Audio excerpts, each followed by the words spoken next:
إن الحمد لله نحمده ونستعينه ونستغفره ونعوذ بالله من شرور أنفسنا ومن سيئات أعمالنا من يهده الله فلا مضل له ومن يضلل فلا هادي له وأشهد أن لا إله إلا الله وحده لا شريك له وأشهد أن محمدا عبده ورسوله أما بعد. Louange à Allah, le créateur des cieux et de la terre, on le loue tout ce qu'il nous accorde comme bien, comme grâce, on lui demande de prier son prophète Mohammed, sallallahu alayhi wa sallam, sa famille, ses compagnons, et tous ceux qui les ont suivis jusqu'au jour de la rétribution. Celui qu'Allah a guidé, personne ne peut l'égarer. Celui qu'Allah a égaré, personne ne peut le guider. Nous sommes toujours dans notre série d'audio intitulée « Quelles sont les conditions à remplir lorsqu'on critique des personnes ou lorsqu'on fait leur éloge ?» Alors on s'est arrêté sur la parole d'Ibn Hajar où il dit on accepte l'éloge, la tazkiya, de celui qui connaît ses causes, donc les causes de l'éloge, et non de celui qui ne connaît pas les causes de l'éloge, donc les causes de la tazkiya. Alors ça veut dire quoi? Ça veut dire que celui qui fait l'éloge doit avoir la connaissance. Il doit avoir une certaine connaissance. Et la preuve de cela, il s'agit ici de toutes les preuves où Allah ou son prophète nous interdit de parler sans science. Et parmi ces preuves, Allah a dit وَلَا تَقْفُ مَا لَيْسَ لَكَ بِهِ عِلْمٌ إِنَّ السَّمْعَ وَالْبَصَرَ وَالْفُؤَادَ كُلُّ أُولَٰئِكَ كَانَ عَنْهُ مَسْئُولًا. Vous voyez, sourate 17 au verset 36. Allah dit, et ne poursuis pas ceux dont tu n'as aucune connaissance. Lui, la vue et le cœur, sur tout cela, en vérité, on sera interrogé. Vous voyez. Et Allah dit également, sourate 12 au verset 108, قُلْ هَذِهِ سَبِيلِي أَدْعُو إِلَى اللَّهِ عَلَى بَصِيرَةٍ أَنَا وَمَنِ اتَّبَعَنِي. Allah dit, selon une traduction rapprochée, dit, voici ma voix. J'appelle les gens à Allah, moi et ceux qui me suivent, nous basons sur une preuve évidente ou avec clairvoyance. Donc, avec science. Vous voyez? Donc, il faut le ilm, il faut la science. Maintenant, quelle est la sagesse? Justement, parce que si la personne n'a pas la science qui permet de connaître les causes de l'éloge, la personne risque de faire des éloges à des gens qui ne méritent pas ces éloges-là. C'est pour cela qu'Al-Hafiz ibn Hajar nous dit ici لِأَلَّا يُزَكِّيَ بِمُجَرَّدِ مَا ظَهَرَ لَهُ ابْتِدَاءً مِنْ غَيْرِ مُمَارَسَةٍ وَاخْتِبَارٍ. Il dit, afin qu'il ne fasse pas la thèse qui a l'éloge en se basant juste sur ce qui apparaît au début. Vous voyez? Et on a vu la parole de Ya'qub ibn Sufyan, ce qui a été rapporté par Al-Khatib dans Al-Kifaya à la page 165, également par Ya'qub lui-même dans Al-Ma'rifatu wa Tarikh, Al-Ma'rifatu wa Tarikh au tome 2 à la page 665, où il dit qu'il a entendu quelqu'un demander à Ahmed ibn Yunus, est-ce que Abdullah al-Umari est faible? Il lui a dit, ne le rend faible qu'un rafidi qui déteste ses pères. Ensuite, il lui a dit, وَلَوْ رَأَيْتَ لِحْيَتَهُ وَخِضَابَهُ وَهَيْئَتَهُ لَعَرَفْتَ أَنَّهُ ثِقَةٌ. Il lui a dit, si tu avais vu sa barbe, sa teinture, son aspect, tu aurais su qu'il est digne de confiance. Qu'est-ce qu'Al-Khatib a dit par rapport à cette parole? Il a dit, فَاحْتَجَّ أَحْمَدْ بْنُ يُونُسَ على أن عبد الله العمري ثقة بما ليس حجة لأن حسن الهيئة مما يشترك فيه العدل والمجروح. Il dit que Ahmed ibn Yunus s'est argumenté de ce qui ne constitue pas une preuve. Car le fait d'avoir un bon aspect, ok, est une chose que le juste et celui qui est critiqué et qui n'est pas fiable peuvent avoir en commun. Est-ce que vous voyez ça?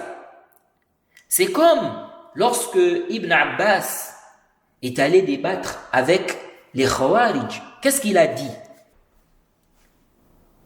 Le Athar est rapporté par l'imam al-Nasa'i, Abdul Razzaq rapporte cela dans le Musannaf, Ahmed dans le Musnad, Abu Ubayd dans Al-Amwal, Ya'qub ibn Sufyan al-Fasawi dans Al-Ma'rifat wa al-Tarikh, Tabarani fi al-Kabir, Al-Bayhaqi fi al-Kubra, Ibn Abd al-Barr dans Jami' Bayan al-Ilm wa Fadlihi, Ibn al-Jawzi dans Talbis Iblis, Al-Hakim dans le Mustadrak.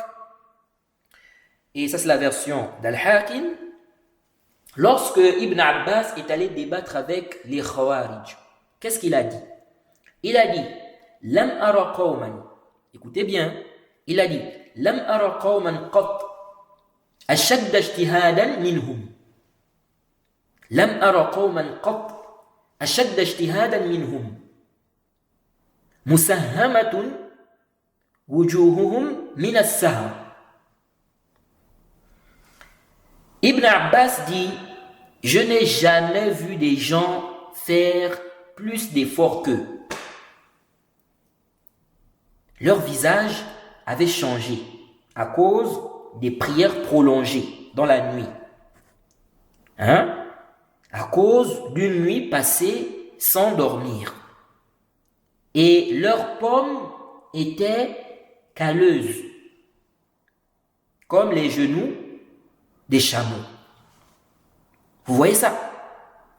Donc, les Khawarij font des efforts. Mais ils font des efforts, en réalité, ils sont dans la bid'a. Ils sont dans l'innovation. Vous voyez? Donc, il faut faire attention. C'est pourquoi ce n'est pas la quantité qui compte, mais la qualité. Ce n'est pas la quantité qui compte, mais la qualité. C'est-à-dire que si on a la quantité et la qualité, ce qui compte, c'est la qualité. La qualité. C'est pour cela que le Cheikh al-Islam, Ibn Taymiyyah, dit quoi? Il nous dit dans Fatawa al-Kubra, au tome 6, à la page 617, il dit « فَلَيْسَ الْفَضْلُ بكثرة الاجتهاد ولكن بالهدى والسداد كما جاء في الأثر ما ازداد مبتدع اجتهادا إلا ازداد من الله بعدا. Le Cheikh al-Islam Ibn Taymiyyah dit le mérite n'est pas dû au grand nombre d'efforts, mais plutôt à la guidée, à ce qui est juste, ce qui est correct. Il dit, comme c'est venu dans le Athar, un innovateur n'a pas augmenté en ijtihad, donc en effort, sans qu'il ne s'éloigne de plus en plus d'Allah. Donc, plus il fait des efforts, ok, donc dans la bid'a, plus il s'éloigne d'Allah. Vous voyez ça? Donc, ce n'est pas un problème d'effort, mais un problème d'effort sur la sunna. C'est pour cela que ceux-là qui, lorsqu'on réfute parfois certaines personnes, ceux qui disent non mais il fait des efforts, mais il fait des efforts dans quoi? S'il fait des efforts dans la bid'a, on ne prend pas ça en compte. Il fait des efforts, mais yahri, s'il fait des efforts dans la bid'a, est-ce qu'on va prendre ça en compte? Il faut faire des efforts dans la sunna, pas des efforts dans la bid'a. Le Cheikh al-Islam dit ici فَلَيْسَ الْفَضْلُ بِكَثْرَةِ الْإِجْتِهَادِ وَلَكِنْ بِالْهُدَى وَالسَّدَادِ. Donc ce n'est pas un problème d'effort, mais c'est un problème d'effort dans la sunna. C'est un problème de qualité là, qualité. C'est pour cela qu'Allah a dit Sourate 67, au verset 2. الذي خلق الموت والحياة ليبلوكم أيكم أحسن عملا. Il n'a pas dit أيكم أكثر عملا. Allah dit, celui qui a créé la mort et la vie afin de vous éprouver, en voyant qui de vous a les meilleures œuvres. Qui de vous a les meilleures œuvres? Ayyukum ahsanu amala. Il n'a pas dit afin de voir qui de vous a plus d'œuvres. Non. Il n'a pas dit ayyukum aktharu amala. Non. Donc, c'est un problème de qualité et non un problème de quantité. C'est vrai que si on a deux personnes, ok, une qui fait beaucoup d'efforts, mais dans la sunna, ok, et elle est sincère, une autre qui fait un peu d'efforts, dans la sunna, elle est sincère, il n'y a pas de doute que celui qui fait plus d'efforts, ok, est meilleur. Est-ce que vous suivez ça? Mais quelqu'un qui fait beaucoup d'efforts dans la bid'a et une autre personne qui fait un peu d'efforts dans la sunna, il n'y a pas de doute que celui qui fait un peu d'efforts dans la sunna est meilleur que celui-là qui fait beaucoup d'efforts dans la bid'a. C'est de manière générale. Vous voyez? Donc ça, c'est un point qui est très très important. Regardez Jama'at Tabligh. Vous pensez que Jama'at Tabligh, ils ne font pas des efforts? Ils font des efforts.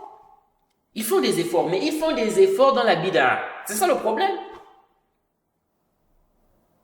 Ils font des efforts dans la bid'a. Le Cheikh al-Islam dit فَلَيْسَ الْفَضْلُ بِكَثْرَةِ الْإِجْتِهَادِ وَلَكِنْ بِالْهُدَى وَالسَّدَادِ. Et Allah a dit الَّذِي خَلَقَ الْمَوْتَ وَالْحَيَاةَ لِيَبْلُوَكُمْ أَيُّكُمْ أَحْسَنُ عَمَلًا. C'est lui qui a créé la mort et la vie afin de vous éprouver en voyant qui de vous a les meilleures œuvres.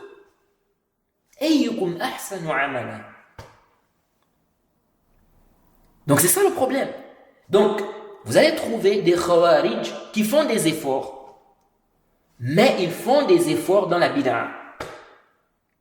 C'est ça le problème. Écoutez ce que l'imam al-Ajurri dit dans son livre Al-Shari'a.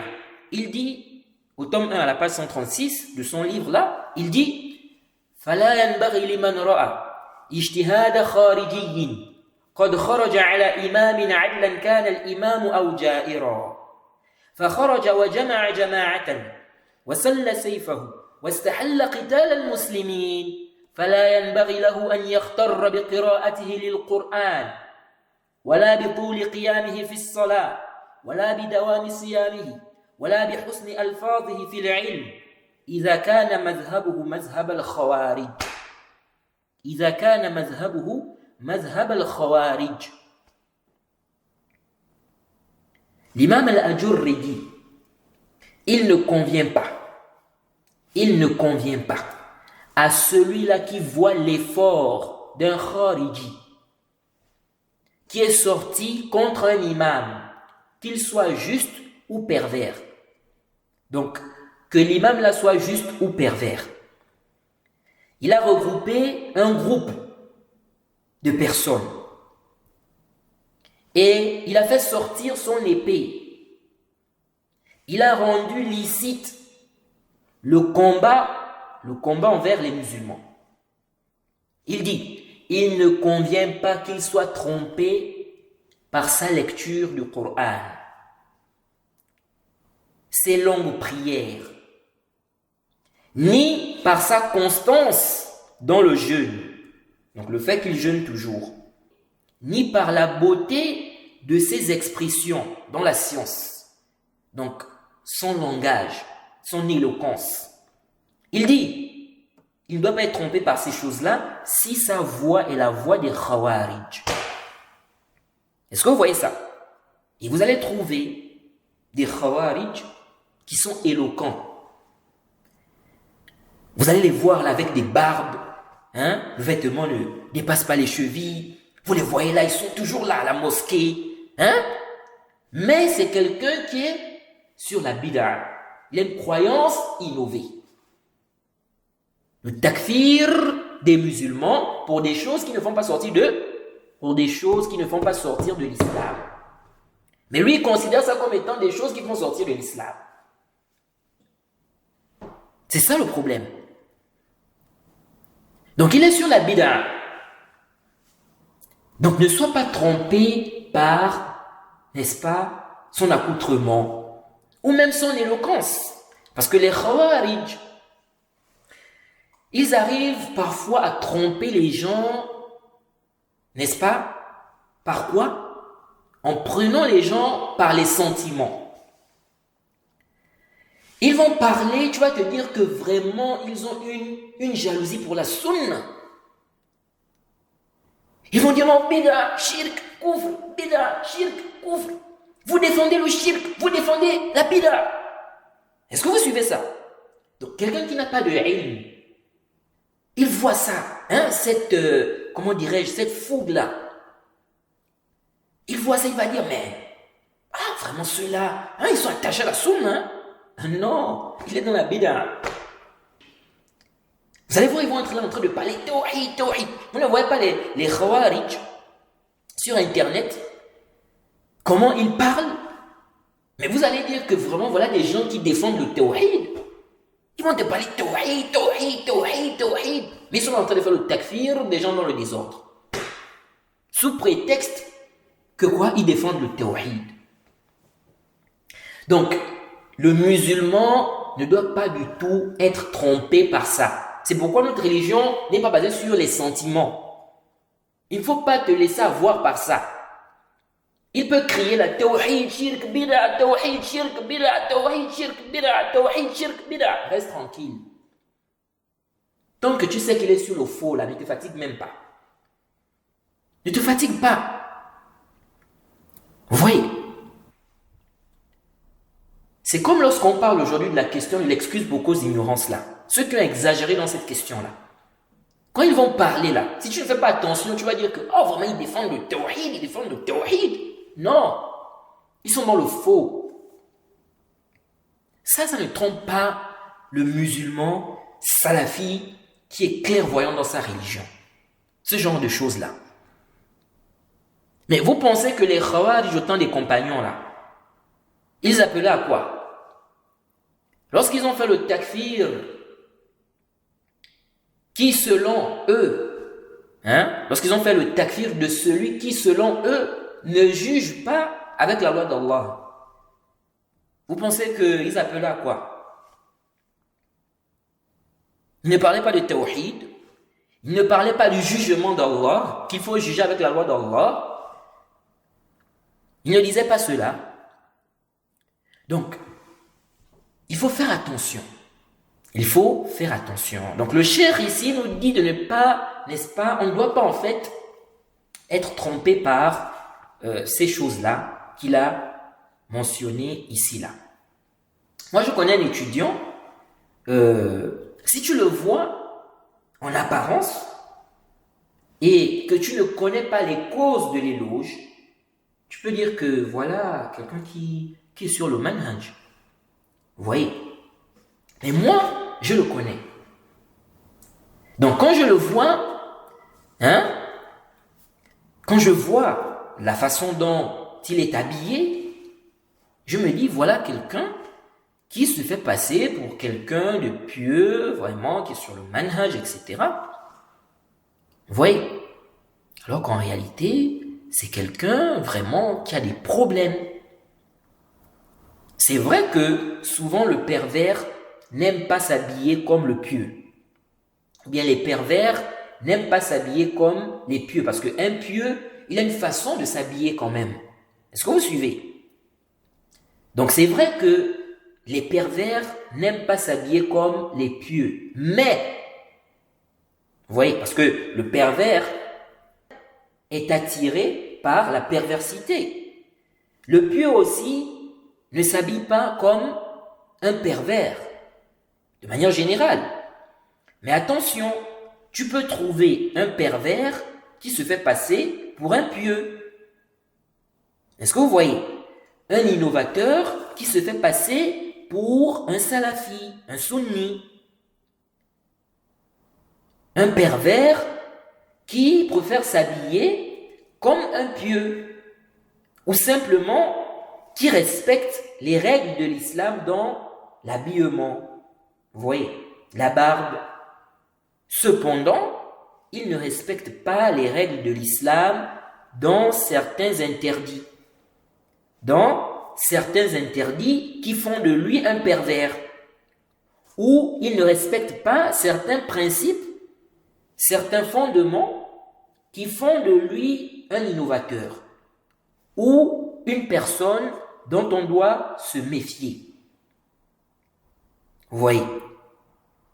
Donc, en gros, c'est ça l'importance de connaître, c'est ça l'importance de connaître les causes de l'éloge.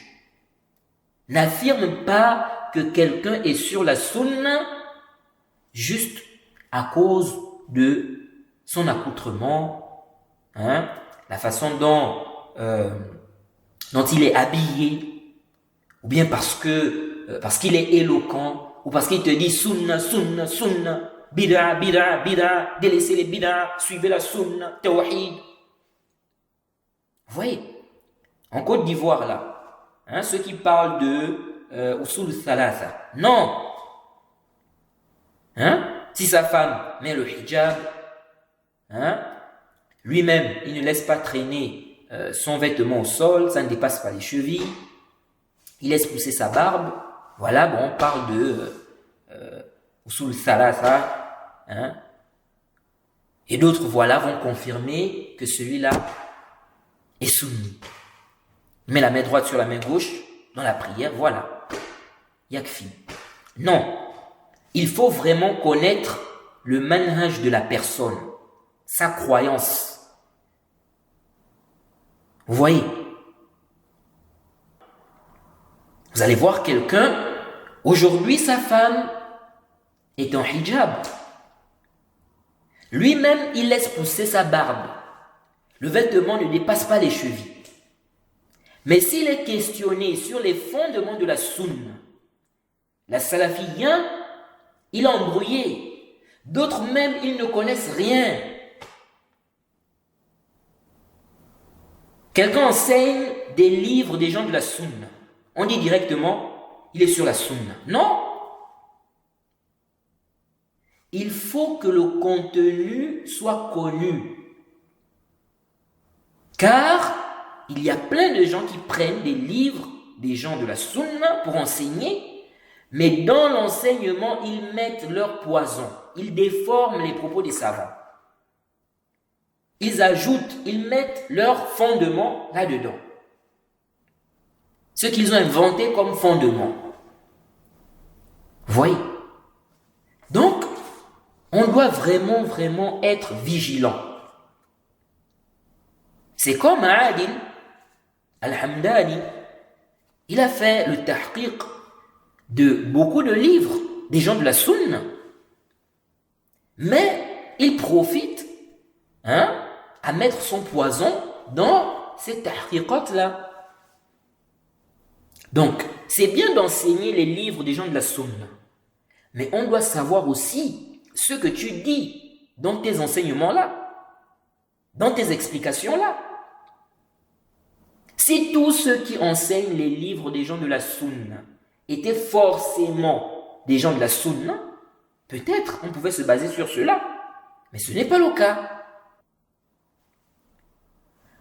D'autres se basent sur le simple fait que quelqu'un dise « je suis salafi ».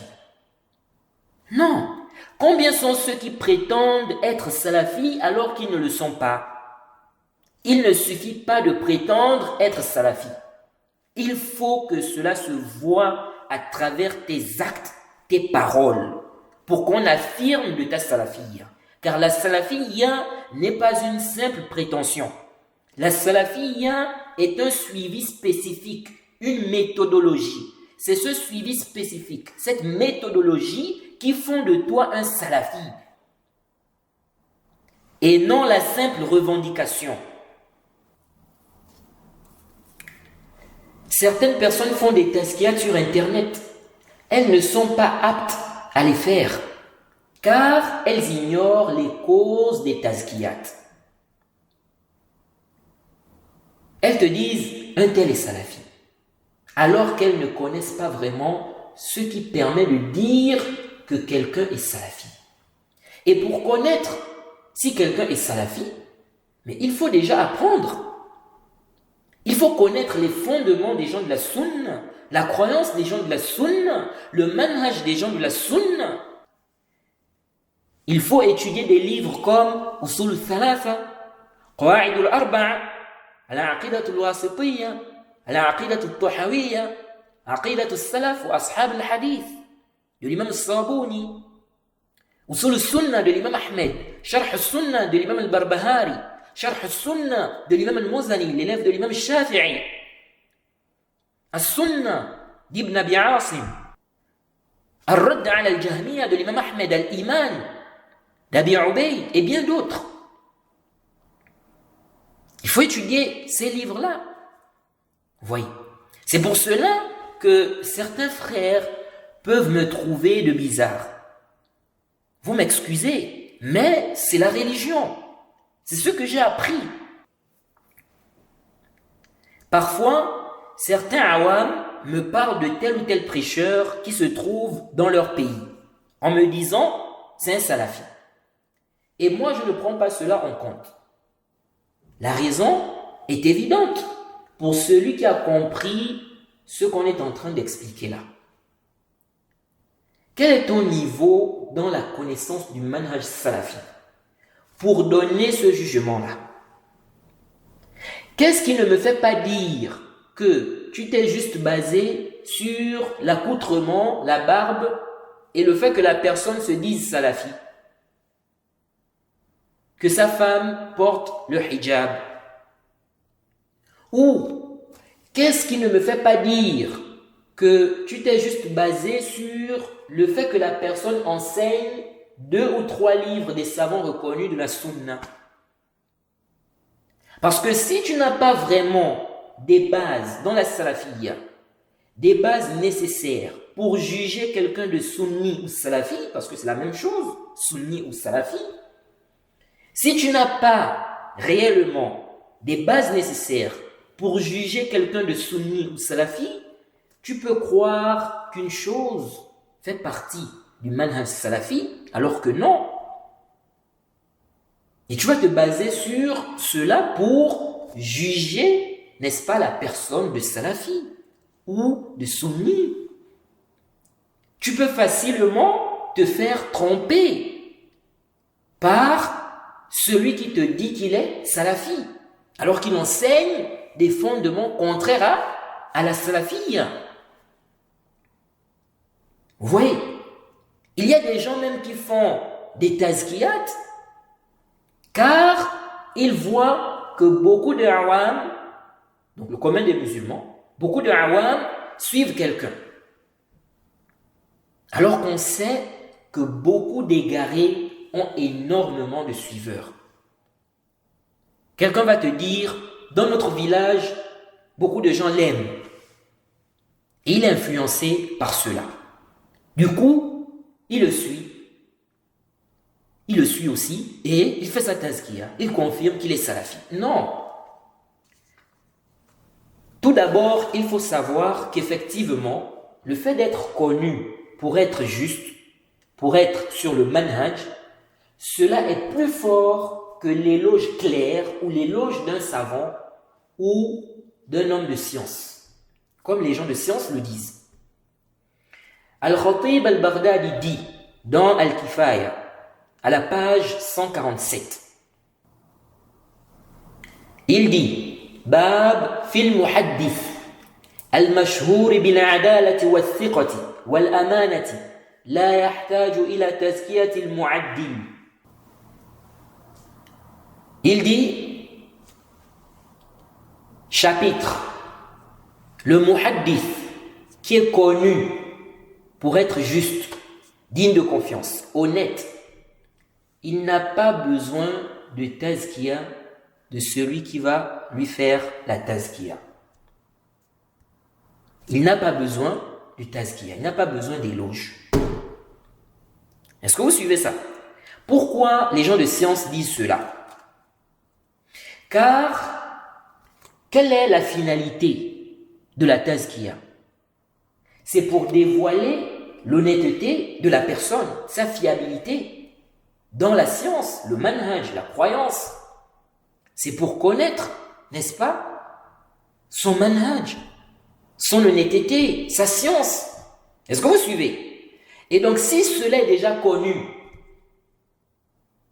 la tazkiya de quelqu'un n'est plus nécessaire. Car la tazkiya n'est qu'un moyen. La tazkiya n'est qu'un moyen permettant de faire connaître la voix de la personne, le manhaj de la personne, l'honnêteté de la personne. Vous voyez? Mais si c'est déjà connu, ce n'est plus nécessaire.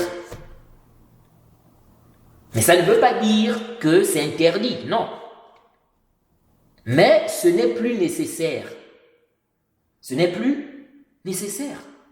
Mais si la personne a en plus de cela une tazkiya, ok, c'est nour ala nour. C'est lumière sur lumière.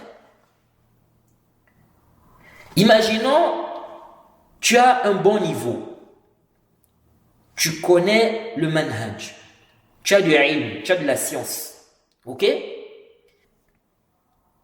Tu connais le manhaj d'un tel.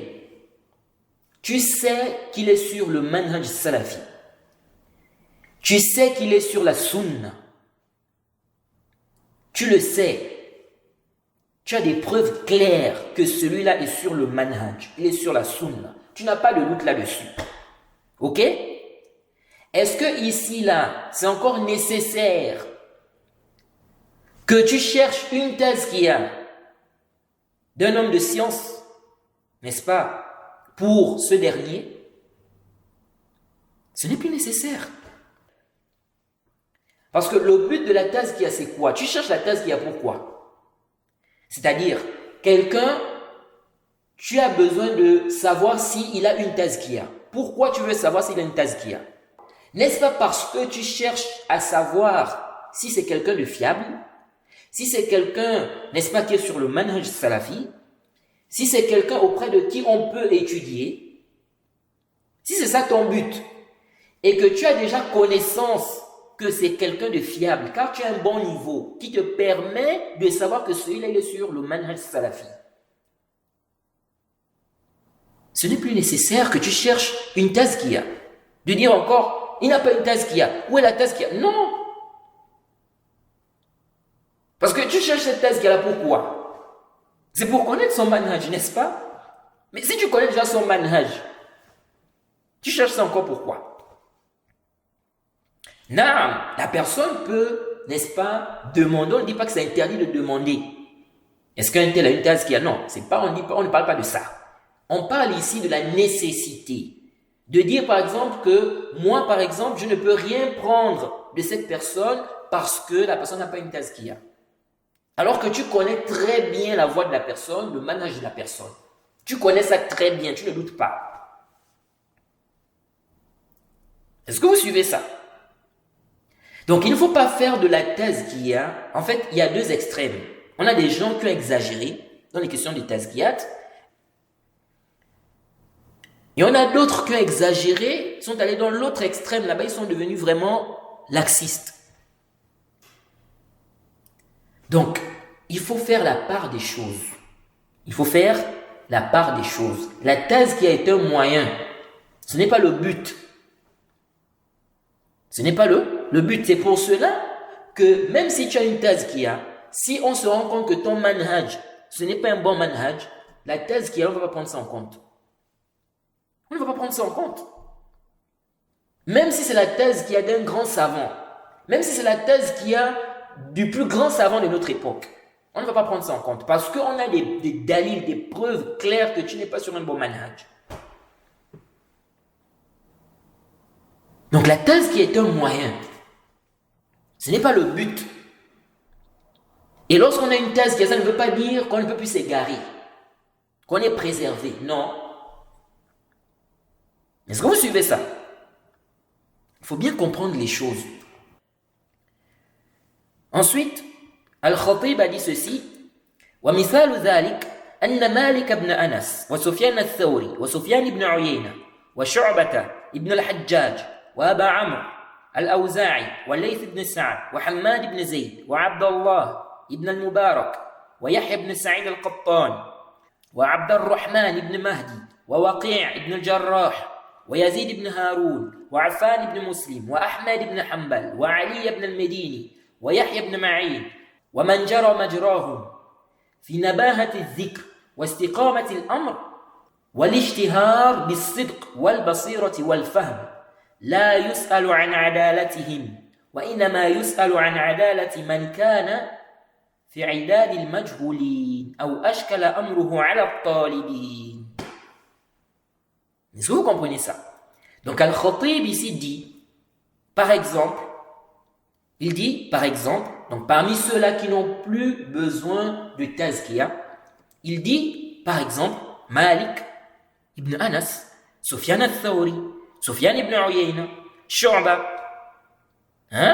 ibn al-Hajjaj, al-Awza'i, Layth ibn Sa'd, Hammad ibn Zayd, Abdullah ibn al-Mubarak, Yahya ibn Sa'id al-Qattan, Abdul Rahman ibn Mahdi, Waqi' ibn al-Jarrah, Yazid ibn Haroun, Affan ibn Muslim, Ahmed ibn Hanbal, Ali ibn al-Medini, Yahya ibn Ma'in, et ceux qui sont semblables à eux. Ou bien leurs semblables. Ceux qui sont, n'est-ce pas, qui ont atteint leur rang.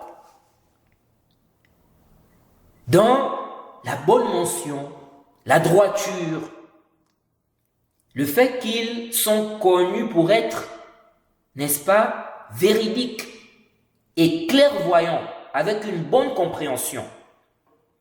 Il dit, on ne pose plus la question sur leur intégrité.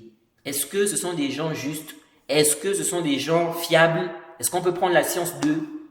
Non, on ne pose plus cette question-là. Imaginez-vous, quelqu'un vient aujourd'hui, il nous dit, est-ce que l'imam Malik, est-ce qu'on peut prendre la science de l'imam Malik? Mais les gens vont le regarder bizarrement, ils vont dire, mais lui là, il sort d'où?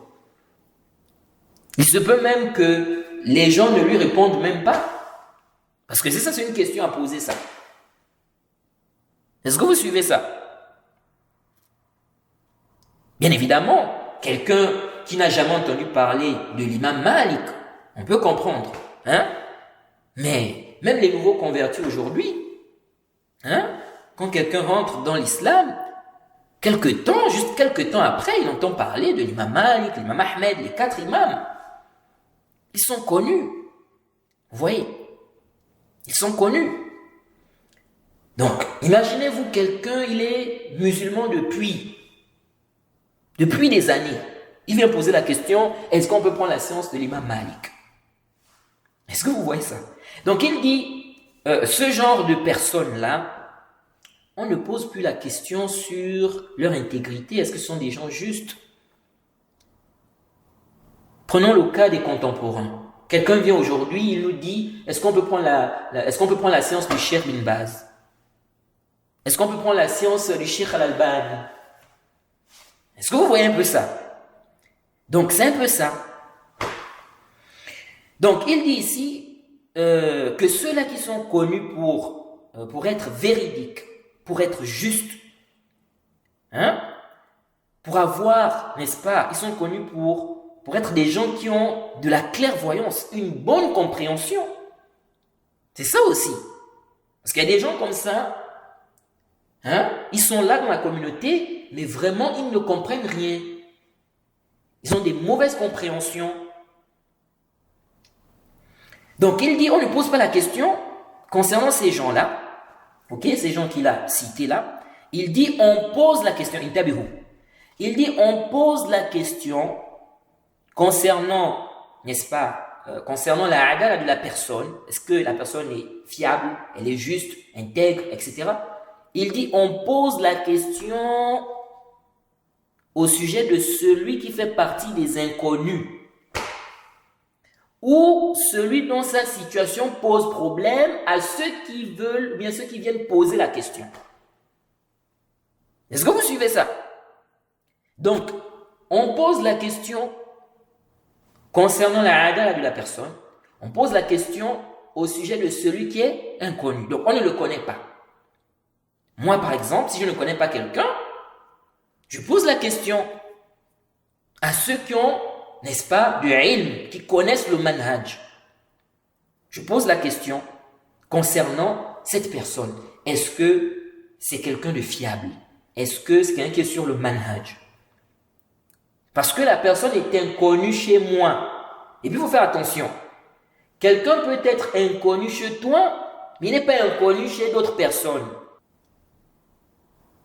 Ne fais pas de ce que tu ignores, ne considère pas ce que tu ignores comme étant quelque chose qui est aussi ignoré par tout le monde. Non. Tu peux ne pas connaître quelqu'un, mais d'autres personnes le connaissent. Ok? Donc, c'est pourquoi il est souvent bien, lorsqu'on te pose la question sur quelqu'un que tu ne connais pas, il est souvent bien de dire « je ne le connais pas ». Au lieu de dire « on ne le connaît pas ». Et tu vises par « on », ici là, une généralité. Non. Dis « je ne le connais pas ». Parce que qui est celui-là qui va affirmer comme ça « on ne le connaît pas » en visant une généralité? C'est quelqu'un qui a vraiment une connaissance des paroles des gens de science, qui a une connaissance des paroles des étudiants en sciences. Parce que comme on va le voir, la thèse qui ne provient pas seulement d'un savant, intabihu.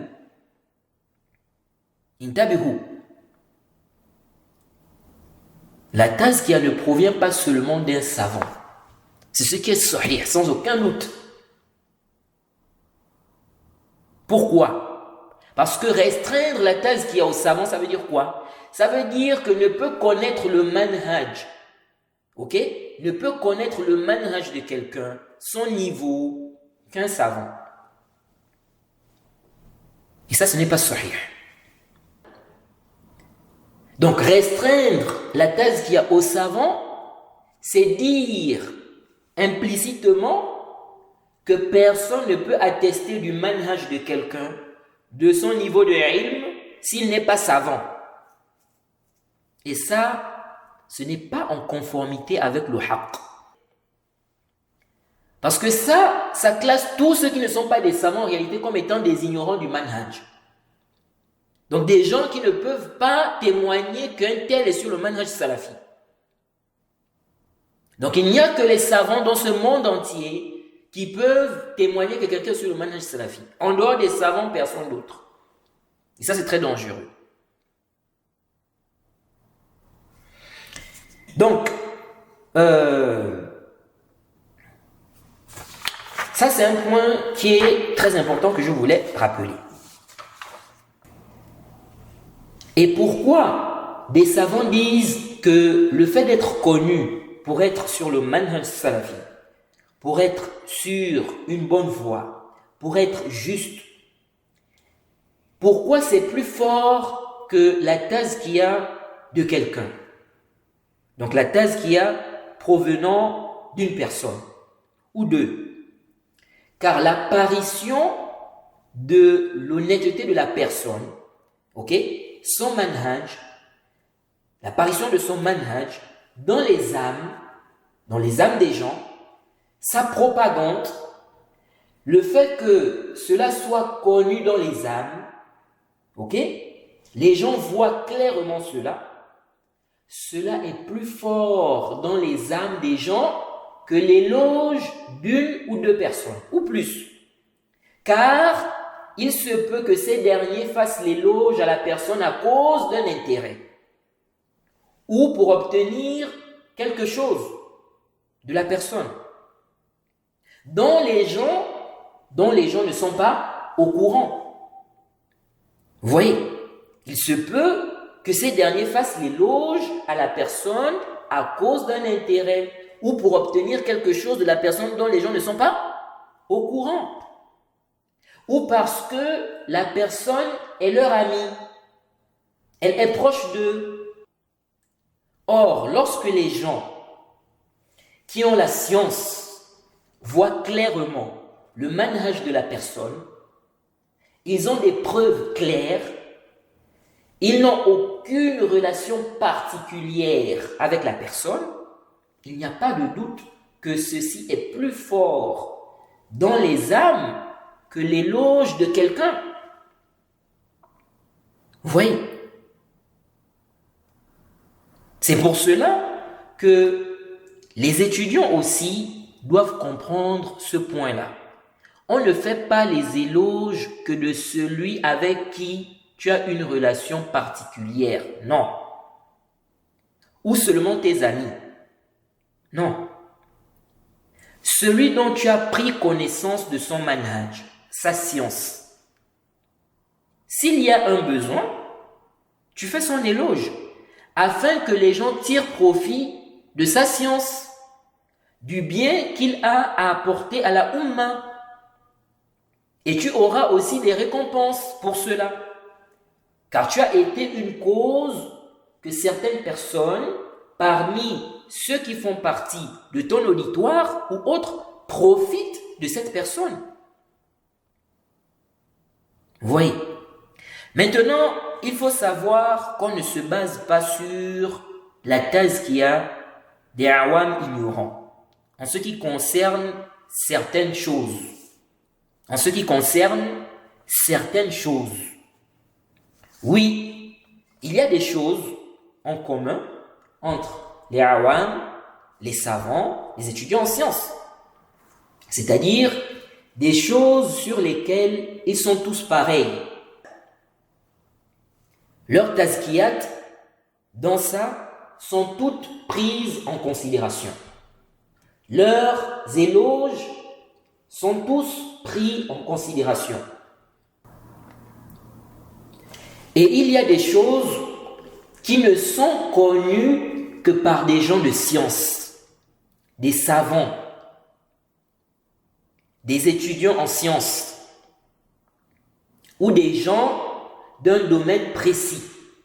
Ici, on ne prend la tazkiya que de ceux-là, qu'ils soient savants ou non, à cause de leur connaissance dans cela.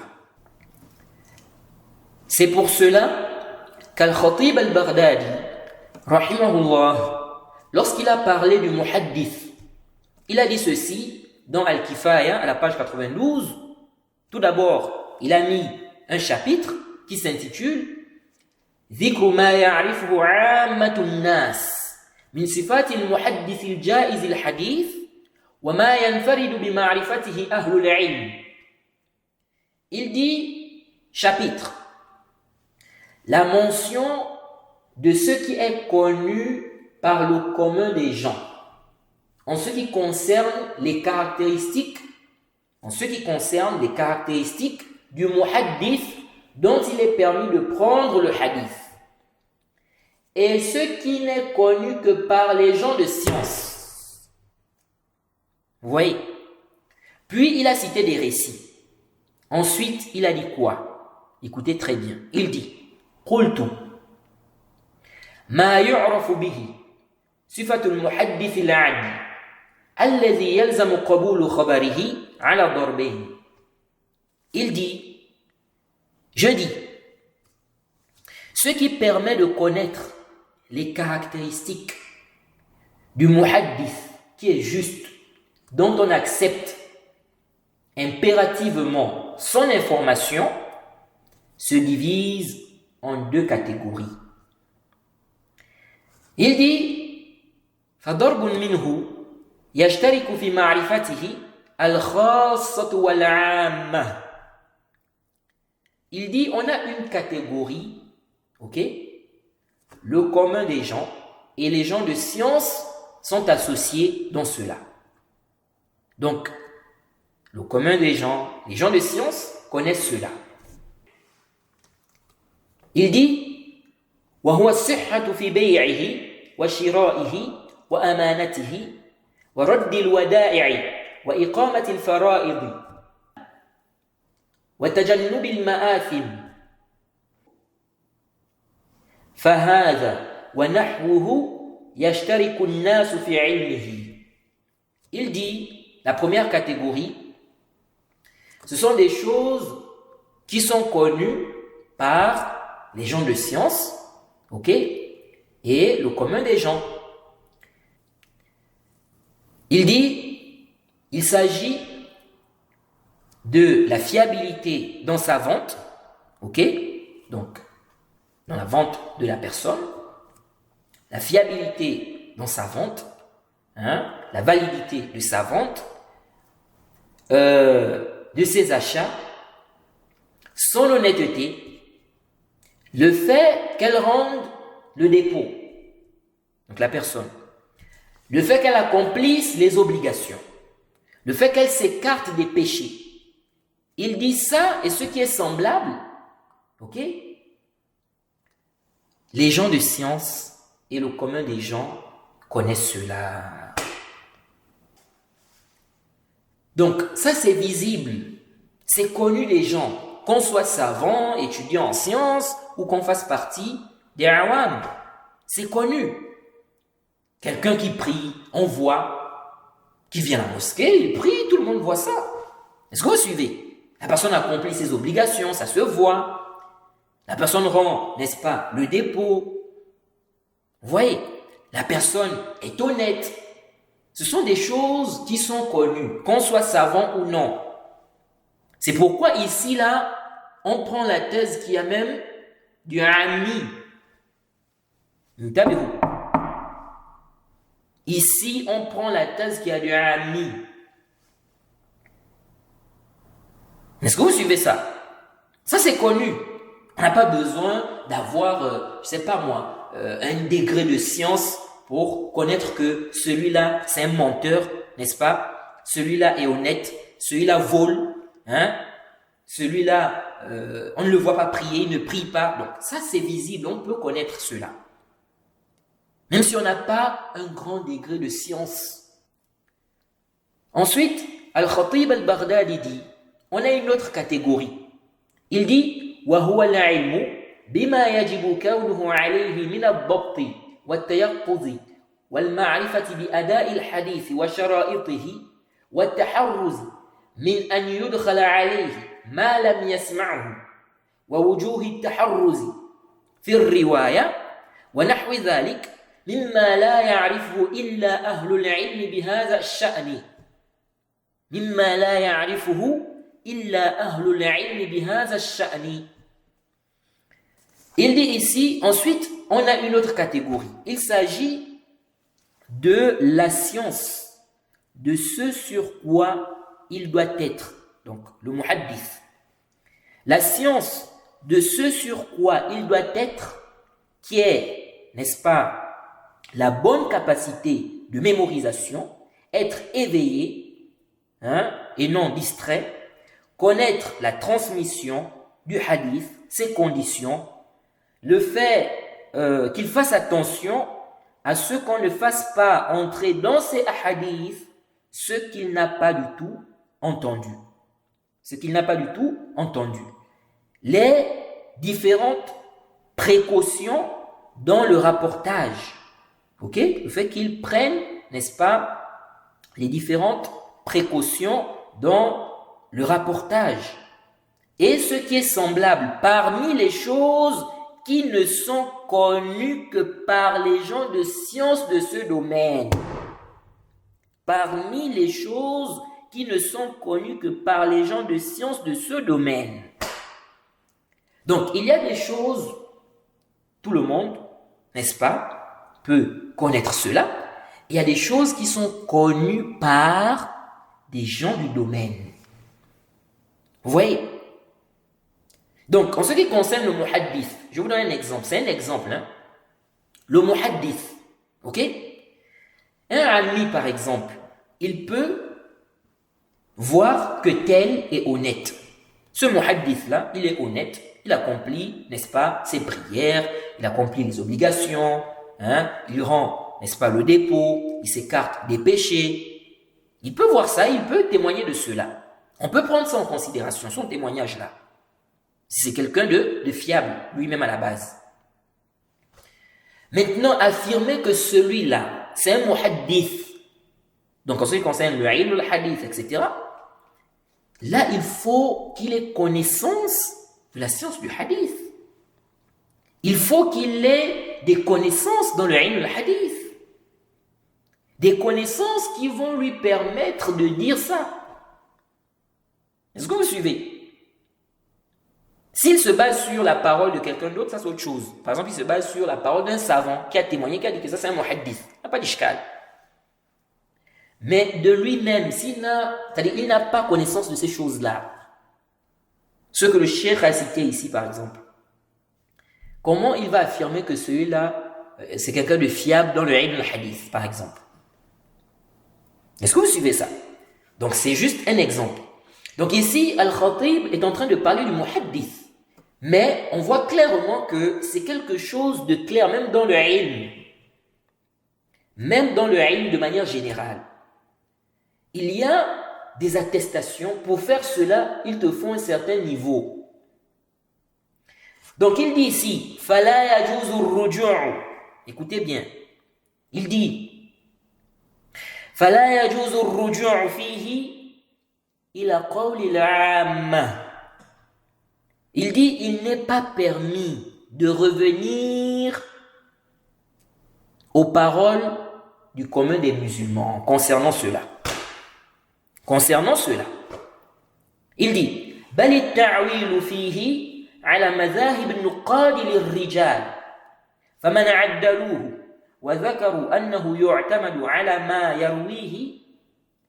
على ما يرويه جاز حديثه ومن قالوا فيه خلاف ذلك وجب التوقف عنه. Donc il dit, on ne doit pas revenir à la parole des awam en ce qui concerne ce qu'il a évoqué là. Il dit, mais plutôt, on se base sur les voix de ceux qui critiquent et étudient les hommes. Donc les gens du hadith, les gens du domaine. Il dit, ceux qu'ils vont donc juger comme étant justes, ok, et qu'on peut se baser sur ce qu'ils rapportent, il est donc permis de prendre leur hadith. Et ceux dont ils vont, n'est-ce pas, dire le contraire, ceux sur qui ils vont dire le contraire, ok, il est obligatoire qu'on s'abstienne sur leur cas. De là, vous voyez l'erreur de ceux qui croient qu'il y a une contradiction. Ils vont dire, par exemple, mais un tel, pourquoi il a accepté la thèse qu'il y a d'un ami sur un tel concernant une affaire de commerce? Maintenant, lorsqu'il parle, n'est-ce pas, au niveau du manhaj de ce dernier, en disant qu'il est salafi, il ne prend pas cela en compte. Mais oui, parce que tu n'as pas compris. Le ami ici a fait une tazkiya par rapport à une chose où il a le droit de faire une tazkiya. Ok? Il a confirmé que celui-là est honnête. Ok? Il ne vole pas, il ne ment pas, etc. Il a vu qu'il accomplit ses obligations, etc., etc. Donc, il s'est basé sur sa parole ici. Mais maintenant, dire qu'un tel est sur le manhaj salafi, là, ça demande certaines connaissances. Donc, si il a vu que à ce niveau-là, il n'a pas ce qui lui permet de confirmer que celui-là a le niveau nécessaire pour témoigner de la salafiyya d'un tel, et donc il s'abstient pour le cas du manhaj de la personne, où est l'ishkal? Où est l'ishkal? Donc il n'y a pas de contradiction. C'est juste que tu n'as pas compris. Vous voyez? Donc, la personne peut faire une tazkiya, ok? Même les awam peuvent faire des tazkiyat dans des choses qu'ils maîtrisent, des choses qu'ils connaissent, des choses qui sont connues de tous. Comme, n'est-ce pas, l'exemple qu'on a donné en ce qui concerne l'honnêteté de la personne, le commerce de la personne. Oui, quelqu'un a vendu avec un tel, il a fait du commerce avec un tel, il a voyagé avec un tel. Donc, il connaît un peu son comportement et tout ça. Ça, même si quelqu'un n'a pas un grand niveau dans le ilm, il peut témoigner de cela. Mais dire qu'un tel est sur le manhaj salafi, il a du ilm, il faut un certain niveau. Il faut certaines connaissances. Est-ce que vous suivez ça? Ça, c'est très, très important. Il faut comprendre ces points-là. Vous voyez? Parce que des gens aujourd'hui disent des choses sur Internet. Parfois, on se demande, c'est quoi le baromètre? Et pour la petite anecdote, j'ai reçu des messages de certains frères. Je vais vous lire ça rapidement. Voilà un frère qui dit ceci. Qu'Allah bénisse Mohamed Woura, qui le récompense pour ses travaux. Amin. Et qu'Allah récompense le frère pour ses doigts. Il dit, je le conseille à l'ensemble de ceux qui me suivent. Il répond à énormément de questions en français par la grâce d'Allah, mais avec une pédagogie bien établie. Si je me trompe, faites-le moi savoir. SVP, donc s'il vous plaît, les refs. Bon, je ne sais pas ce que ça veut dire, les refs.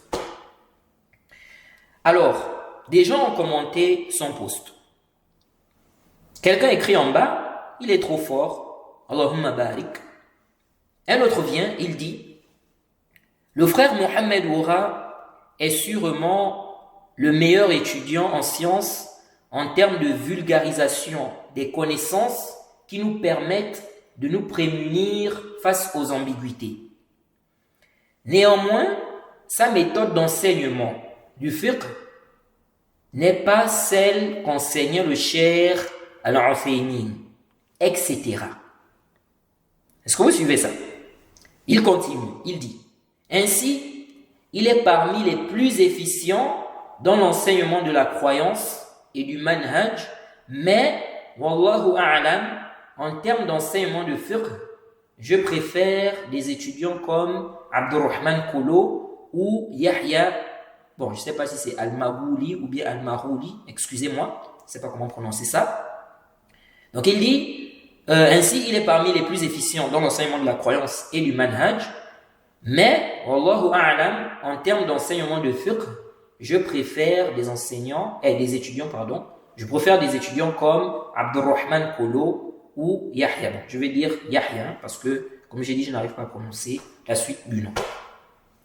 Bon, regardons un peu des choses comme ça. Déjà ici, là, le frère qui dit, il répond à énormément de questions en français. Bon, ça, ce n'est pas un critère qui justifie que quelqu'un est fiable ou c'est quelqu'un qui est sur une bonne voie. Vous voyez, sauf si le frère a juste dit cela en complément. Ce n'est pas qu'il a pris ça comme base. Alors, voilà l'autre qui vient qui dit le frère Mohamed Woura est sûrement le meilleur étudiant en sciences en termes de vulgarisation des connaissances qui nous permettent de nous prémunir face aux ambiguïtés. Bon, c'est quoi le baromètre? Il s'est basé sur quoi pour me mettre à ce niveau? Il dit, néanmoins, sa méthode d'enseignement du fiqh n'est pas celle qu'enseignait le cheikh Al-Uthaymin, etc. Là encore, je me pose une question. Il s'est basé sur quoi pour faire une telle affirmation? Sachant qu'il dit etc. Donc ça veut dire qu'il y a d'autres savants là. Bon, c'est quoi ma méthodologie ou bien ma méthode d'enseignement dans le fiqh? Ou bien parce que dans le fiqh, je ramène souvent des divergences, tel savant a dit, voilà son dalil, etc. Et l'avis qu'on trouve juste, c'est celui-là, voilà le dalil. Mais le cheikh Ibn Uthaymin le fait. Si vous prenez le Sharh Mumti' du cheikh Ibn Uthaymin, bien qu'il enseigne un livre de mazhab, Mais vous trouvez qu'il ramène les divergences des savants, les arguments de part et d'autre. Il fait un tarjih. Il prend ensuite l'avis qu'il trouve juste. Et parfois même, il sort du madhab. S'il voit que le dalil n'est pas, n'est-ce pas, de leur côté, il sort. Vous voyez? Donc, c'est quoi le baromètre? Il dit, ainsi, il est parmi les plus efficients dans l'enseignement de la croyance et du manhaj, mais, wallahu a'lam, en termes d'enseignement de fiqh, je préfère des étudiants comme Abdurrahman Kolo ou Yahya. Bon, Yahya là aussi, bon, je ne connais pas trop, je ne maîtrise pas, je connais pas trop son manhaj, mais bref, c'est quoi le baromètre? C'est quoi le baromètre? Sachant que tu peux trouver d'autres personnes. Moi, je connais des gens qui vont te dire que, voilà, nous, on préfère, par exemple, écouter les cours de fiqh du frère Mohammed. Et je me rappelle, à l'université, je donnais des cours particuliers à certains frères de France, du Gabon, et il y avait aussi un autre frère là, je ne sais pas s'il était du Congo ou de quel pays là. Et parmi les frères, il y avait un frère salafi de France, vraiment qui fait des efforts, et qu'Allah lui facilite. Dommage, il était rentré en France, après il a fait une hijra. Bref, ce frère-là, souvent après les cours, lorsqu'il assistait, ou lorsqu'on se rencontrait, il aimait bien qu'on échange des connaissances sur les questions de croyance. Il s'intéressait beaucoup à la croyance, ce frère-là. Et un jour, comme ça, il m'a dit, Mohammed, il m'a dit comme ça, mais Mohammed, certaines personnes croient que tu es plus à l'aise dans le fiqh. Hein, tu ramènes les paroles des savants, tes savants disent le dalil comme ça, etc. Voilà, tu éclaircis les choses et tout. Il dit, mais moi, je trouve que tu es plus fort dans la aqidah. Il dit quoi? Il dit, je trouve que tu es plus fort dans la aqidah, dans la croyance. Oui, et ici, lorsque le frère parlait, il parlait de certains étudiants. Hein, certains étudiants qui trouvaient que je suis plus à l'aise dans les questions de fiqh. Est-ce que vous voyez ça? Bon, lui là, il vient ici, il fait une affirmation. Bon, c'est quoi réellement le baromètre? Donc, en réalité, je ne dis pas une tabou. Je ne dis pas une tabou. Il ne faut pas mélanger les choses. Je ne dis pas qu'on ne peut pas dire ce qu'on peut ressentir, hein, en écoutant les cours de quelqu'un. Mais il faut le faire bil ilm, avec science. Parce que si la personne parle comme ça, sans vraiment avoir ce qui lui permet de faire de telles affirmations, la personne peut faire des dégâts. Vraiment des dégâts. Donc, ça c'est un point qui est important. Il ne faut pas que les gens se basent sur tout ce qu'ils peuvent lire sur Internet. Hein? Tout ce que des gens peuvent dire sur Internet. Et Ibn Salah dit quoi dans son livre Adab al-Mufti wal-Mustafti, à la page 158, il dit وَالشُّهْرَةُ بَيْنَ الْعَامَّةِ لَا يُوثَقُ بِهَا وَقَدْ يَكُونُ أَصْلُهَا التَّلْبِيسِ. Il dit quoi? وَقَدْ يَكُونُ أَصْلُهَا التَّلْبِيسِ. Il dit la célébrité auprès du commun des gens n'est pas un gage de sûreté. Donc, on ne peut pas prendre ça comme preuve évidente. Il dit, il se peut que la base de cela soit la tromperie. Vous voyez, la personne a trompé les awam. La personne a trompé les awam. Vous voyez, aujourd'hui, vous allez voir beaucoup d'égarés qui ont beaucoup de suiveurs. Plein d'Awam les suivent. Vous allez voir des gens comme Ayman TR, des gens comme Othman Timera, des gens comme Islam ibn Ahmed et leurs semblables, les Rashid al-Jay. Vous voyez? Alors qu'on sait, donc il y a des gens qui sont trompés par ça. Ils vont voir, ils sont suivis par tout ce monde-là. Beaucoup de gens comme ça, donc les gens les aiment, hein? Ils vont les suivre. Alors qu'on sait que le grand nombre n'est pas la preuve que tu es sur le haqq. Surtout si les gens qui te suivent, même là, le grand nombre là, ce sont des ignorants. Vous voyez? Regardez le prophète Nuh. Le prophète Nuh a prêché pendant combien d'années? Des gens de science te disent 950 ans. 950 ans. Il était en train de prêcher. Vous savez combien de personnes ont suivi le prophète Nuh?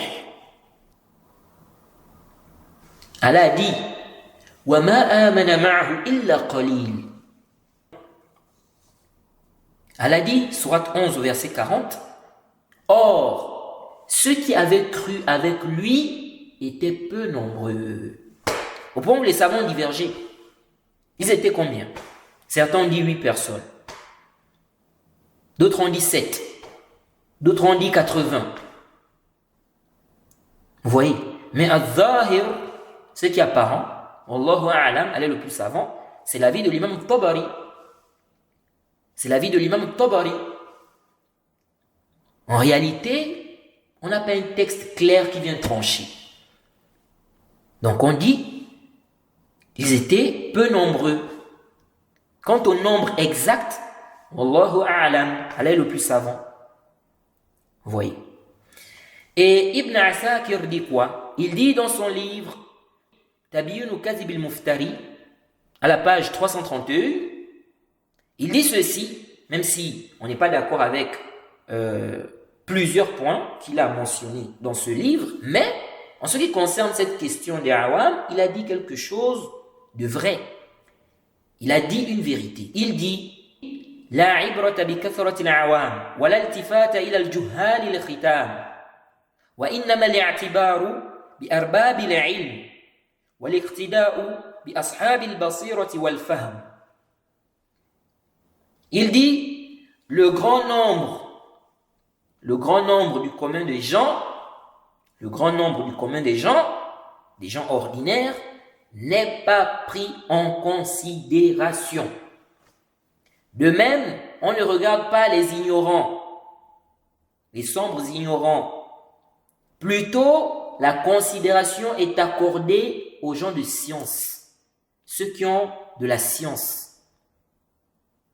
De même, ceux qu'on suit, ce sont les gens clairvoyants qui ont une bonne compréhension. Fin de citation. Donc, vous voyez tout ce monde-là, tous ces awam qui le suivent là? Non, c'est pas ça le dalil. Il dit La ibrata bi kathrati al-awam wa la iltifata ila al-juhal. Donc, même les ignorants là, on ne regarde pas ça. Ok, beaucoup de gens le suivent. Mais qui sont-ils? Des juhal. Si ce sont des juhal, on ne prend pas ça en compte. Maintenant, il y a un problème qui se pose. À la base, les gens de science se font des éloges entre eux. Ça, c'est connu. Vous allez voir que tel savant va faire des éloges à tel autre savant. Tel savant va faire des éloges à tel autre savant. Il ne voit pas d'ishkal dans ça. Vous voyez? Mais vous allez voir que entre étudiants en sciences, ok, du manhaj salafi, souvent c'est un peu compliqué, surtout dans le monde francophone. Et wallahu a'lam, pourquoi vous trouvez que c'est quelque chose qu'on trouve facilement chez les savants? Vous voyez tel savant qui fait l'éloge à tel autre savant, sans problème, ok? Et quand on arrive entre les étudiants, c'est un peu compliqué. Wallahu a'lam, elle est le plus savant. Alors peut-être, wallahu a'lam, que c'est parce que les gens de science, je vise ici par les gens de science, les savants. Les gens de science ici sont les plus éloignés des maladies des cœurs comme la jalousie, la haine injustifiée, l'esprit de leadership. Je ne dis pas que ça n'existe pas chez les savants, ça existe.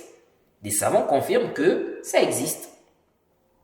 Mais, de manière générale, les savants sont les plus éloignés de ces maladies-là. Et ces maladies-là touchent beaucoup plus les étudiants en sciences. C'est pour cela, peut-être, que vous trouvez cette difficulté-là. Un étudiant en sciences a du mal à dire que tel autre étudiant en sciences, c'est quelqu'un qui est sur le manhaj, vous pouvez prendre la science de lui, c'est quelqu'un de fiable. Est-ce que vous suivez ça? Dire cela comme ça, parfois des étudiants ont du mal. Vous allez remarquer que ceux qui se font plus des éloges, ce sont des amis en fait, ils sont amis. Est-ce que vous voyez ça? Ils sont amis. Or non, ici c'est un problème de manhaj. Ce n'est pas un problème de tu es mon ami, je suis ton ami, non. Je peux te faire des éloges même si je ne t'ai jamais vu. On n'a même jamais discuté ensemble. Mais si je connais ton manhaj, je sais que tu es sur le même manhaj que moi. Tu défends la sunna, tu es sur la sunna. Ok? Tu défends les savants de la sunna, tu es sur le manhaj salafi. J'ai des preuves que tu es sur le manhaj salafi. Et que tu es quelqu'un qui a du ilm, tu es apte à enseigner. Ok? Même si je ne t'ai jamais vu, même si on n'a jamais discuté ensemble. Ok? Si quelqu'un me pose la question sur toi, s'il me demande est-ce que je peux prendre la séance d'un tel, je me dois de lui dire oui. S'il y a un besoin, je te fais des éloges, même si on n'a jamais discuté ensemble, on n'a aucune relation. Parce que c'est un problème de manhaj, c'est pas un problème d'amitié. Moi, il y a des gens parfois qui me questionnent sur certains prêcheurs. Ils me posent la question, est-ce que je peux prendre la séance d'un tel? Je leur dis oui, bien sûr. Mais celui-là, je n'ai jamais discuté avec lui. Jamais. On n'a aucune relation ensemble. Aucune relation. Parce que ce n'est pas un problème d'amitié. Vous voyez? Je ne dis pas que si tu fais la thèse qu'il y a à un ami, forcément ce n'est pas valable parce que c'est ton ami, non. Ok? Mais je suis en train de dire que la question de tazkiya, ce n'est pas une question d'amitié. Ok? C'est une question de manhaj. Quelqu'un peut même être ami avec toi, mais au niveau du ilm, il n'est pas apte à enseigner. Si on te pose la question, tu dis non. En ce qui concerne la science, ce frère-là n'est pas apte. Non, lui et moi, on a des bonnes relations, mais au niveau du ilm, tu ne peux pas prendre ta science de lui parce qu'il n'est pas apte. Il n'est pas apte à enseigner. Il n'a pas la science nécessaire. Vous voyez? Donc c'est ça. Bref, il y a beaucoup de choses à dire. Je crois qu'on va d'abord s'arrêter ici. Je voulais faire une annotation par rapport à une parole qu'un frère a envoyée dans un groupe WhatsApp en rapport avec l'éloge et la critique. J'avais l'intention de réfuter, en fait c'est une parole qui renferme des ambiguïtés. J'avais l'intention de réfuter ces ambiguïtés-là, ok? Mais vers la fin de notre série, donc de cette série-là. Et quand j'ai vu ce message-là, je me suis dit, la chose est grave. Il faut peut-être que j'anticipe. Est-ce que vous suivez? Donc je me suis dit, au prochain audio, je vais essayer d'apporter des éclaircissements par rapport à cela.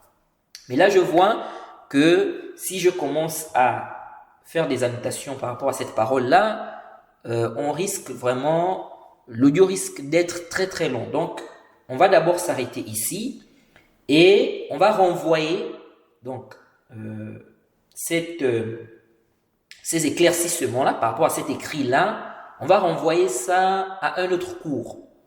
Soit je vais parler de cela vers la fin de la série,